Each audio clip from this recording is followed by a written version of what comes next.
Hello students, welcome to my channel. আমি ভূমধ্যল coaching সেন্টারের পক্ষ থেকে তোমাদের জন্য আরেকবার তোমাদের সামনে এসেছি। দেখো, এখন সব স্কুলে মোটামুটি থার্ড সেমেটিভ এক্সাম হবে, তাই থার্ড সেমেটিভের আমি সমস্ত ক্লাসেরই সমস্ত ইম্পর্টেন্ট কোশ্চেনগুলো তোমাদের দেওয়ার চেষ্টা করছি। তোমরা এই প্রশ্নগুলি ফলো করো, তাহলে তোমরা সমস্ত প্রশ্নের উত্তরগুলো লিখতে পারবে। দেখো, আজকে আমি এই ভূমধ্যল কোচিং সেন্টারের পক্ষ থেকে থার্ড সামেটিভ ক্লাস 8 এই জিওগ্রাফি সাজেশনটা দিচ্ছি।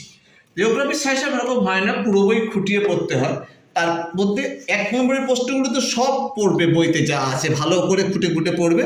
আর এই প্রশ্নগুলি পড়বে, যেমন 2 মার্কের মধ্যে পড়বে ম্যাগমা কি, ভূমিকম্পের কেন্দ্র বলতে কি বোঝো, জীবাশ্ম কাকে বলে, বৃষ্টিচ্ছায় অঞ্চল কাকে বলে, স্থিতিশীল উন্নয়ন বলতে কি বোঝো, কোরিওলিস বল কাকে বলে, কর্ডিলেরা কি, আর্টিজিও কূপ কি, নিরপেক্ষ পাত সীমানা কাকে বলে উদাহরণ দাও, আর পার্কল্যান্ড সাভানা কি। এগুলো 2 নম্বরের প্রশ্ন।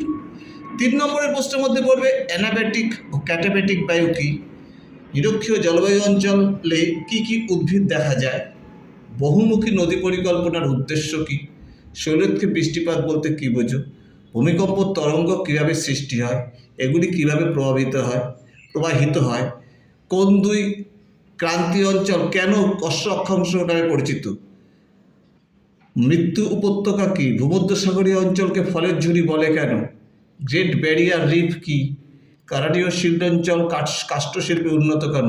এগুলো সব 3 নম্বরের প্রশ্ন।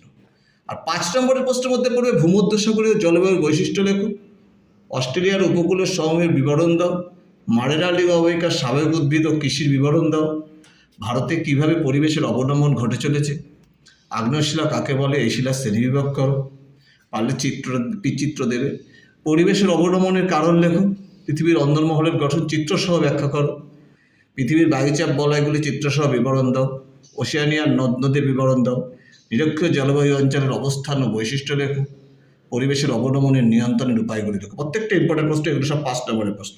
আর কোনো কোনো স্কুলে মানচিত্র দিতে পারে, অনেক স্কুলে সিলেবাস অন্যরকম থাকতে পারে, যাদের যে সিলেবাসটা নেই, যে চ্যাপ্টার সেটা করবে না, যাদের যেটা সিলেবাসের মধ্যে পড়ছে তারা সেটা করে যাবে। মানচিত্রের মধ্যে দেখো নিউজিল্যান্ড, গ্রিনল্যান্ড, পানামা খাল, ম্যাগেলান প্রণালী, সুপিরিয়র হ্রদ, মেক্সিকো মালভূমি, প্যাটাগোনিয়া মরুভূমি, উরুগুয়ে নদী আর ডাউন্স। এগুলো তোমরা সব দেখে যাও। এই সমস্তের মধ্যে সমস্ত প্রশ্ন তোমরা অ্যাটেন্ড করতে পারবে। বইটা খুঁটে পড়ো, শর্ট কোশ্চেনগুলো লিখতে পারবে। আমি বলছি, তোমাদের কোনো সমস্যা হলে অবশ্যই যোগাযোগ করতে পারো। তোমাদের সমস্ত বই পড়ে গেলে পরে এটা থার্ড সামেটিভে যে সমস্ত প্রশ্নগুলো দিচ্ছি তাতে সমস্ত আসবে আমি আশা করি।